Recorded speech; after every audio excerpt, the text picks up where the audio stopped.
Big bang. ಸ್ಕೂಲ್ಗೆ ಹೋಗೋ ಮಕ್ಕಳನ್ನ ಹಿಡಿದು ಕೇಳಿದ್ರು ಕೂಡ ಹೇಳ್ತಾರೆ ಬಿಗ್ ಬ್ಯಾಂಗ್ ಅಂದರೆ ಏನು ಅಂತ. ಸುಮಾರು 13.8 ಬಿಲಿಯನ್ ವರ್ಷಗಳ ಹಿಂದೆ ಇಡೀ ಬ್ರಹ್ಮಾಂಡ ಇಮ್ಯಾಜಿನ್ ಕೂಡ ಮಾಡೋಕ್ಕಾಗೋದಷ್ಟು ಬಿಸಿ ಮತ್ತು ಸಣ್ಣ ಸ್ಥಿತಿಯಲ್ಲಿತ್ತು. ಟೈಮ್ ಕೂಡ ಇನ್ನು ಸ್ಟಾರ್ಟೇ ಆಗಿತ್ತಿಲ್ಲ. ಆವಾಗ ಒಂದು ಘಟನೆ ನಡೆಯೋದೇ ಬಿಗ್ ಬ್ಯಾಂಗ್. ಅದು ಸ್ಪೇಸ್ ಒಳಗೆ ಆದ ಎಕ್ಸ್ಪ್ಲೋಷನ್ ಅಲ್ಲ, ಅದೇ ಸ್ಪೇಸ್ನ ಹುಟ್ಟು. ಒಂದು ಕ್ಷಣಕ್ಕಿಂತ ಕಡಿಮೆ ಸಮಯದಲ್ಲಿ ಸ್ಪೇಸ್ ತಾನೇ ಬೆಳಕಿಗಿಂತ ವೇಗದಲ್ಲಿ ಎಕ್ಸ್ಪ್ಯಾಂಡ್ ಆಗುತ್ತೆ. ಎನರ್ಜಿ ಮ್ಯಾಟರ್ ಆಯಿತು. ಮ್ಯಾಟರ್ ಮೊದಲ ಸ್ಟಾರ್ಸ್ನ ಹುಟ್ಟಿಸುತ್ತೆ. ಆ ಸ್ಟಾರ್ಸ್ ಎಲ್ಲ ಸೇರಿ ಗ್ಯಾಲಕ್ಸೀಸ್ ಆದವು. ಹೀಗೆ ಇದ್ದ ಒಂದು ಸಾಮಾನ್ಯ ಗ್ಯಾಲಕ್ಸಿ ಒಳಗೆ ಒಂದು ದೊಡ್ಡ ಮಿಸ್ಟ್ರಿ ಹುಟ್ಟಲು ಕಾಯುತ್ತಿತ್ತು. ನಮ್ಮ ಗ್ಯಾಲಕ್ಸಿ ಮಿಲ್ಕಿ ವೇ ಆಗಲೇ ತುಂಬ ಹಳೆಯದ್ದು. ಬಿಲಿಯನ್ ವರ್ಷಗಳಿಂದ ಸ್ಟಾರ್ಸ್ ಹುಟ್ಟಿ ಸತ್ತು ಹೋಗ್ತಾ ಇತ್ತು. ದೊಡ್ಡ ಸ್ಟಾರ್ ಬ್ಲಾಸ್ಟ್ ಆದಾಗ ಕಾಸ್ಮಿಕ್ ಡಸ್ಟ್ ಸ್ಪೇಸ್ ತುಂಬ ಹರಡುತ್ತೆ.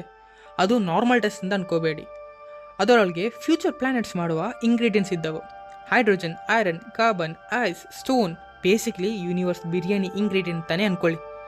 ಸುಮಾರು 4.6 ಬಿಲಿಯನ್ ವರ್ಷಗಳ ಹಿಂದೆ ಒಂದು ದೊಡ್ಡ ಗ್ಯಾಸ್ ಮತ್ತು ಡಸ್ಟ್ ಕ್ಲೌಡ್ ಡಿಸ್ಟರ್ಬ್ ಆಗುತ್ತೆ. ಬಹುಶಃ ಅದಕ್ಕೆ ಕಾರಣ ನಿಯರ್ಬೈ ಸೂಪರ್ ನೋವಾನೇ ಇರಬಹುದು, ಅಥವಾ ಗ್ರಾವಿಟಿನೇ ತನ್ನ ಕೆಲಸ ಮಾಡಿರಬಹುದು.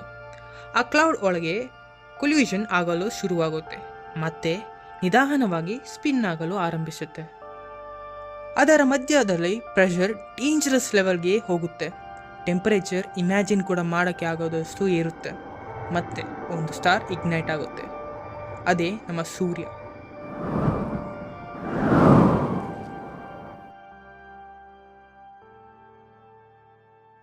ಅವಾಗ ತಾನೇ ಹುಟ್ಟಿದ ಸೂರ್ಯನ ಸುತ್ತ ಕೋಟ್ಯಾಂತರ ಪಾರ್ಟಿಕಲ್ಸ್ ಫುಲ್ ಕೇವ್ಸ್ನ ಸುತ್ತಾ ಇರುತ್ತೆ. ಸಣ್ಣ ಡಸ್ಟ್ ಪಾರ್ಟಿಕಲ್ಸ್ ಒಂದಕ್ಕೊಂದು ಡಿಕ್ಕಿ ಹೊಡೆದು ಡಸ್ಟ್ ರಾಕ್ಸ್ ಆಗುತ್ತೆ. ಮತ್ತು ರಾಕ್ಸ್ ಸ್ಪೇಸ್ ಮೌಂಟೇನ್ಸ್ ಆಗುತ್ತೆ. ಗ್ರಾವಿಟಿ ಅನ್ನೋ ಶಿಲ್ಪಿ ಎಲ್ಲವನ್ನು ತನ್ನೊಳಗೆ ಎಳೆದುಕೊಳ್ಳುತ್ತಾನೆ. ವೈಲೆಂಟ್ ಆಗಿರೋ ಕೊಲ್ಯೂಷನ್ ಯಂಗ್ ಸೋಲಾರ್ ಸಿಸ್ಟಮ್ಗೆ ಶೇಪ್ ಕೊಡುತ್ತೆ. ಕೆಲವು ಪ್ಲಾನೆಟ್ಸ್ ಗ್ಯಾಸ್ ಜೈಂಟ್ಸ್ ಆದರೆ ಇನ್ನು ಕೆಲವು ಫ್ರೋಸನ್ ಡೆಸರ್ಟ್ಸ್ ಆಗುತ್ತೆ. ಮತ್ತು ಒಂದು ಸಣ್ಣ ಬರ್ನಿಂಗ್ ಪ್ಲಾನೆಟ್ ಮುಂದೆ ಜೀವದ ಮನೆ ಆಗಬೇಕಾಗಿತ್ತು. ಇವಾಗ ನಾವು ನೋಡ್ತಿರೋ ಸುಂದರವಾದ ನೀಲಿ ಬಣ್ಣದ ಭೂಮಿ ಸ್ಟಾರ್ಟಿಂಗಲ್ಲಿ ಹಿಂಗಿರಲೇ ಇಲ್ಲ.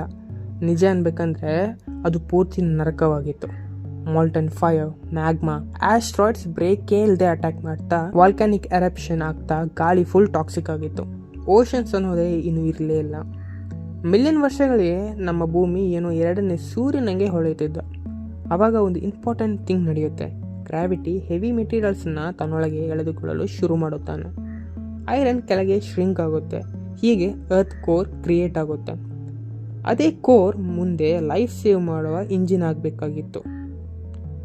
ಆದರೆ ಆ ಸಮಯದಲ್ಲಿ ಯಾರಿಗೂ ಐಡಿಯಾನೇ ಇರಲಿಲ್ಲ ಈ ಬಾಳೋಕ್ಕೆ ಆಗೋದಂಥ ಡೇಂಜರಸ್ ಪ್ಲಾನೆಟ್ಸ್ ತನ್ನ ಫ್ಯೂಚರ್ಗೆ ರೆಡಿ ಆಗ್ತಾ ಇತ್ತು ಅಂತ. ಇನ್ನೇನೋ ಎಲ್ಲ ಸರಿಯಾಗಬೇಕು ಅಂತ ಇದ್ದಾಗ ಒಂದು ಪ್ಲಾನೆಟ್ ಸೈಜ್ ಆಬ್ಜೆಕ್ಟ್ ಸೋಲಾರ್ ಸಿಸ್ಟಮಲ್ಲಿ ಸುತ್ತಾಡ್ತಾ ಇರುತ್ತೆ. ಸೈಂಟಿಸ್ಟ್ ಅದನ್ನು ಥೇಯಾ ಅಂತ ಕರೀತಾರೆ. ನಮ್ಮ ಹಾಟಾಗಿರೋ ಅರ್ತ್ ನೋಡಿ ಅದಕ್ಕೇನು ಕ್ರಶೋ ಬಂದು ಡಿಕ್ಕಿ ಹೊಡೆಯುತ್ತೆ. ಆ ಕೊಲ್ಯೂಷನ್ ಇಮ್ಯಾಜಿನೇಷನ್ಗೂ ಕೂಡ ಮೀರಿತು. ಮಾಲ್ಟನ್ ಫೈರ್ ಸ್ಪೇಸ್ಗೆ ಹೆಸರು ಬಿಡುತ್ತೆ. ಮೌಂಟೇನ್ಗಳು ಇನ್ಸ್ಟೆಂಟಾಗಿ ವೇಪರೈಸ್ ಆಗುತ್ತೆ. ಅದರಿಂದ ಅರ್ತ್ ಮತ್ತೆ ನರಕವಾಗುತ್ತೆ. ಒಂದು ಕ್ಷಣಕ್ಕೆ ಲೈಫ್ ಸ್ಟಾರ್ಟ್ ಆಗುವ ಮುಂಚೆನೇ ಅರ್ತ್ ಆಲ್ಮೋಸ್ಟ್ ಡಿಸ್ಟ್ರಾಯ್ ಆಗುತ್ತೆ. ಡಿಸ್ಟ್ರಕ್ಷನ್ ಡಿಬ್ರಿಯಿಂದ ಒಂದು ಬ್ಯೂಟಿಫುಲ್ ವಸ್ತು ಹುಟ್ಟುತ್ತೆ. ಅರ್ತ್ ಸುತ್ತ ಆರ್ಬಿಟ್ ಮಾಡ್ತಿದ್ದ ಫ್ರೇಗ್ಮೆಂಟ್ಸ್ ಸ್ಲೋ ಆಗಿ ಸೇರಿಕೊಂಡು ಮೂನ್ ಆಗಿ ಹುಟ್ಟುತ್ತೆ. ಅಂದಿನಿಂದ ಮೂನ್ ಸೈಲೆಂಟ್ ಆಗಿ ಅರ್ತ್ನ ನೋಡ್ತಾ ಇದೆ. ಟೈಡ್ ಕಂಟ್ರೋಲ್ ಮಾಡ್ತಾ ಅರ್ತ್ ರೊಟೇಷನ್ನ ಸ್ಟೇಬಲ್ ಆಗಿಟ್ಟಿದೆ. ಡಿಸ್ಟ್ರಕ್ಷನಿಂದ ಹುಟ್ಟಿದ ಕಂಪ್ಯಾನಿಯನೇ ನಮ್ಮ ಚಂದ್ರ. ಥೇಯಾನ ಕೊಲ್ಯೂಷನ್ ನಂತರ ಅರ್ತ್ ನಿಧಾನವಾಗಿ ಕೂಲ್ ಡೌನ್ ಆಗಲು ಸ್ಟಾರ್ಟ್ ಆಗುತ್ತೆ. ಮಿಲಿಯನ್ಸ್ ಆಫ್ ಇಯರ್ ಪಾಸ್ ಆದಮೇಲೆ ಹೊರಗಿನ ಲೇಯರ್ ಸಾಲಿಡ್ ರಾಕ್ ಆಗಿ ಮೊದಲ ಕ್ರಸ್ಟ್ ಬಾರ್ನ್ ಆಗುತ್ತೆ. ಸ್ಟೀಮ್ ಅಟ್ಮಾಸ್ಫಿಯರ್ ತುಂಬುತ್ತೆ. ಡಾರ್ಕ್ ಕ್ಲೌಡ್ಸಿಂದ ಪ್ಲ್ಯಾನೆಟ್ ಕವರ್ ಆಗುತ್ತೆ. ಆಮೇಲೆ ಮಳೆ ಶುರುವಾಗುತ್ತೆ. 1 ಗಂಟೆಗಲ್ಲ, 1 ದಿನಕ್ಕಲ್ಲ, 1000 ವರ್ಷಗಳಿಗೆ.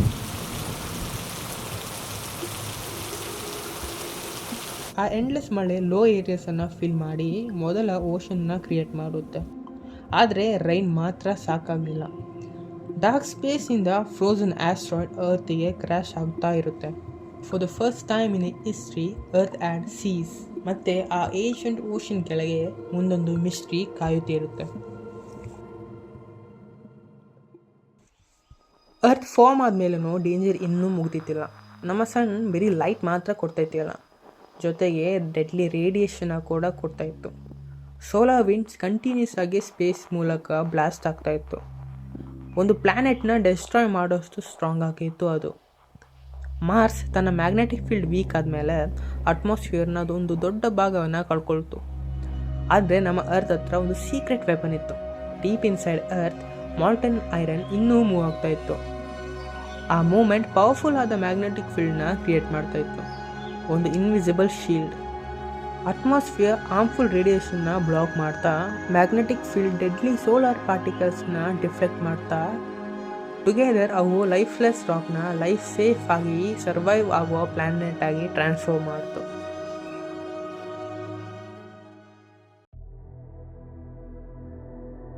ಒಮ್ಮೆ ಥಿಂಕ್ ಮಾಡಿ, ಕೇಯಸ್ನಿಂದ ಹುಟ್ಟಿದ ಯೂನಿವರ್ಸ್, ಡಾರ್ಕ್ನೆಸ್ಸಲ್ಲಿ ಎಕ್ಸ್ಪ್ಲೋಡಿಂಗ್ ಸ್ಟಾರ್ಸ್, ವೈಲೆಂಟ್ ಕೊಲಿಷನ್ ಮೂಲಕ ಫಾರ್ಮ್ ಆದ ಪ್ಲ್ಯಾನೆಟ್ಸ್. ಇವೆಲ್ಲದರ ನಂತರ ಬಿಲಿಯನ್ಸ್ ಆಫ್ ಇಯರ್ಸ್ ಬಳಿಕ ಲೈಫ್ಗೆ ಒಂದು ರೈಟ್ ಕಂಡೀಷನ್ ಕ್ರಿಯೇಟ್ ಆಗುತ್ತೆ. Perfect distance from the sun, right atmosphere, right protection.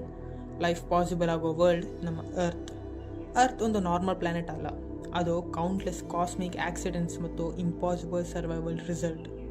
ಮತ್ತು ಇಂದಿಗೂ ನೀವು ರಾತ್ರಿ ಸ್ಕೈ ನೋಡ್ತಾ ಇರುವಾಗ ಯೂನಿವರ್ಸ್ ಇನ್ನೂ ಎಕ್ಸ್ಪ್ಯಾಂಡ್ ಆಗ್ತಾನೇ ಇದೆ, ಇನ್ನೂ ಮಿಸ್ಟ್ರೀಸ್ ಕ್ರಿಯೇಟ್ ಆಗ್ತಾನೇ ಇದೆ, ಇನ್ನೂ ಸ್ಟಾರ್ಸ್ ಮಧ್ಯ ಸ್ಟೋರೀಸ್ ಬರಿತಾನೇ ಇದೆ.